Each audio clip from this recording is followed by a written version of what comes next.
So, um, just recently I found out that my friend Peter is going to retire on his birthday at the end of this year. And, well, once I got over the feelings of shock and jealousy, because of course he's my age, give or take the odd month or three between us, I thought, oh, it would be great to come up with a cocktail to sort of commemorate that. And there are a bunch of factors at play here.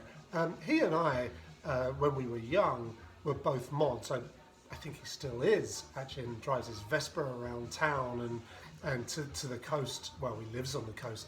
And we used to go down to either Brighton or Margate or somewhere like that, dressed in two-tone trousers, button-down shirt, straight ties. He had a parka. I'm pretty sure I had a pair of hush puppy desert boots, because that was de rigueur if you were a mod rather than a rocker, for example. We did not go down to fight because we were too young. You know, this was early in secondary school. We'd gone to primary and secondary school together.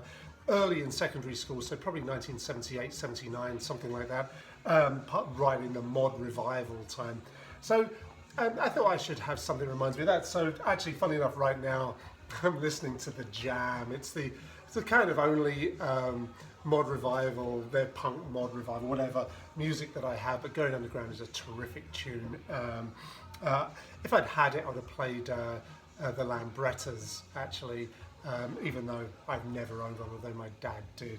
Anyway, I wanted something that recognised him living in tropical Thanet, as he calls it, which is on Kent, near Margate, with a tropicalish cocktail. And so the one that I invented to mark Peter's retirement is the Margate-a-rita, which, as you're probably going to guess, is related to a margarita, but with an English spin. I was going to say Margate spin, but that's probably in the title, really, right? Oh, got that round the wrong way. I'm going with gin instead of tequila, because this is not Mexico we're talking about. It is the Bahamas of Britain, on the Kentish coast. And we are going to go for 1.5. I've spilled that all over the place, but that's not a problem. 1.5 ounces of gin. We're going back to the traditional recipe for the other parts, kinda. I'm going to put in some orange liqueur. You can put in triple sec or any other kind of orangey liqueur that you have close to hand. And I'm going to put in 3/4 of an ounce of that. And it's a margarita-like drink, so you want some freshly squeezed lime juice as well. And that is the same amount as the orange liqueur, 3/4 of an ounce of that. And then this is where I start getting even more off the rails than before. I like a tiny bit of sweet with this to balance it out somewhat. Now, if you're making a more Mexican style margarita, you might put agave syrup or just simple syrup or something like that. But no, I am going to go for something that I made from golden syrup, Taintlow's golden syrup, which I grew up with, putting on my porridge when I was a kid. And I put a little bit of hot water with this to make it a little bit runny, because otherwise it's too thick to sort of emulsify and go in with the cocktail. And I'm going to put in a bar spoon or so of that.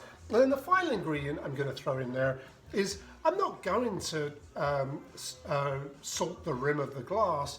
I'm going to put some sea salt. I have some in a convenient container right here. I'm going to put in, a half to a pinch of sea salt. And I got this tip from Simon Difford, who does Difford's Guide, and in his margarita, that's what he does. And I tried it, and it's very, very good. So I thought I'd do this in here. It also adds that sort of sea element of being by the seaside, which of course Margate is for our Margate-a-rita. And we just need to shake that up. Not too much, because I'm going to pour it into a rocks glass that is already conveniently filled with ice. I'll just pour that straight into there, like so. No salted rim, as I've already mentioned, but I will put a twist of lime in there. Looks a bit more elegant, rather than having whelks and chips or whatever that you eat in Margate. Let's have an elegant twist of lime instead, like so. And we'll do that, and we'll see what we've got.